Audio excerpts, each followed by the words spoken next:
When you want to show how individual numbers combine to make up a total, nothing beats a pie chart, and Excel does them pretty well, so let's take a look. Let's select cells down the state column and hold the control key down on your keyboard, and let's drag on these cells down column E. So we want to have the state header and the data underneath it, and the total header and the data underneath it selected. The only way to select cells that are not adjacent is by holding down the control key. Now, in another movie, I said that you should never select the total to go into a chart. Well, let me make that a little bit more accurate. You don't want to have the total selected and the data that combines the total. So in this instance, it's okay to select the total because we don't have the quarterly data. If we had the quarterly data, you wouldn't select the total. Pie charts are showing components of a whole, so that's why we really do want the total column selected. So we're going to insert a pie chart. So we go to the Insert tab, and here under Charts, click Pie. And I'm going to choose a three-dimensional pie chart. And boom, it just pops it onto the worksheet. And let's just maybe stretch it out here a little bit. We'll adjust the legend and the title in just a little bit, but let's deal with the pie itself first. If you put your mouse pointer on any of the pie pieces, you can see which state it is and what the values are. If you roll your mouse pointer over this section, you can see it's New York, and New York in this sheet has the highest number. So I want to rotate that to the 4 o'clock position.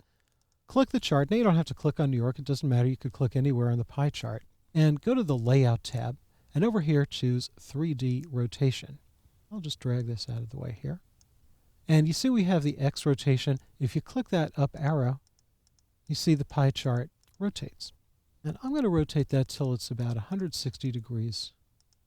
That'll put New York at about the 4 o'clock position.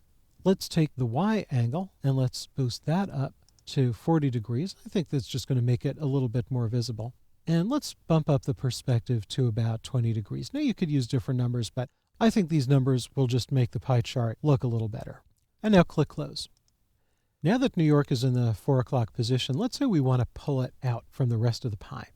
Click it, and you see the entire pie is selected. And now click it again. So that's not a double click, it's a click, hesitate, click again. Now drag out away from the rest of the pie, and now you see the New York piece has been pulled out. If you change your mind, you want that piece pushed in, just take that piece and drag it in towards the center. Don't worry if you're dragging your mouse too far. You can't overlap the pieces, they won't smush. Well, let's say you decide that you want all the pieces separated the same amount. Well, click off here in the background of the chart. Put your mouse pointer on the chart, click and drag out. Now if you find that you're still pulling just one piece out and not all of the pieces, let me undo, because I want to be very clear on this. If you have it deselected and you click it so that all pieces are selected and then you pull out, you'll still end up pulling just one piece out. I'm going to undo that again and click off here again. What you really want to do is put your mouse pointer on any piece, it doesn't matter, press and hold down on the mouse button. Don't release the mouse button. And now drag out away, and now all of the pieces will be separated. You really have to be careful of that to get all the pieces separated. Now, I think this pie chart would look a lot better if the states were listed on the pie itself rather than in the legend. So let's remove the legend.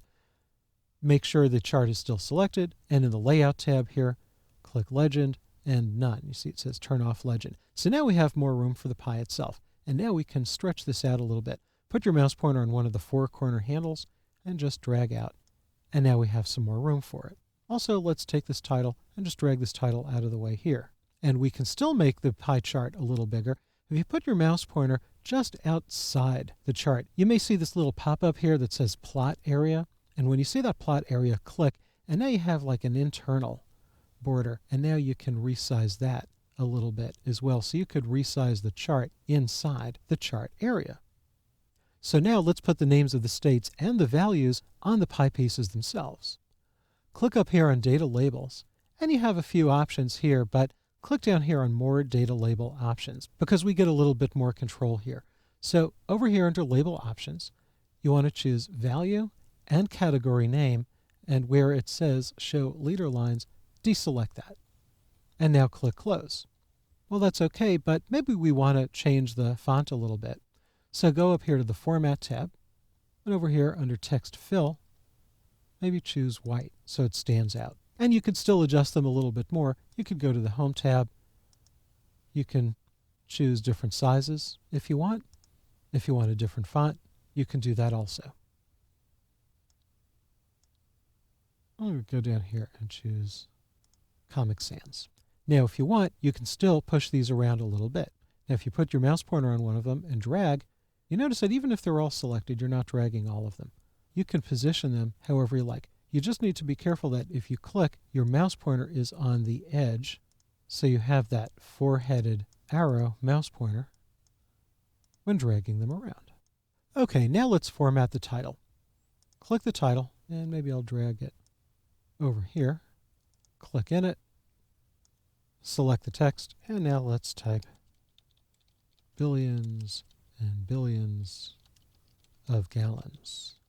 That's what we hope to sell anyway. And you could just drag this into whatever spot you like. And now let's format it. Click the Format tab, and we could go back here to WordArt. And I'm going to choose this one over here.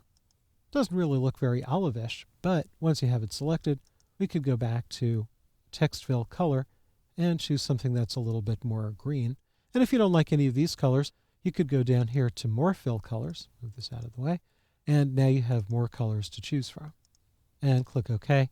And if you like a reflection or don't like the reflection, you could go into Text Effects, turn the reflection on and off, turn a glow on and off. I'm going to leave it the way it is.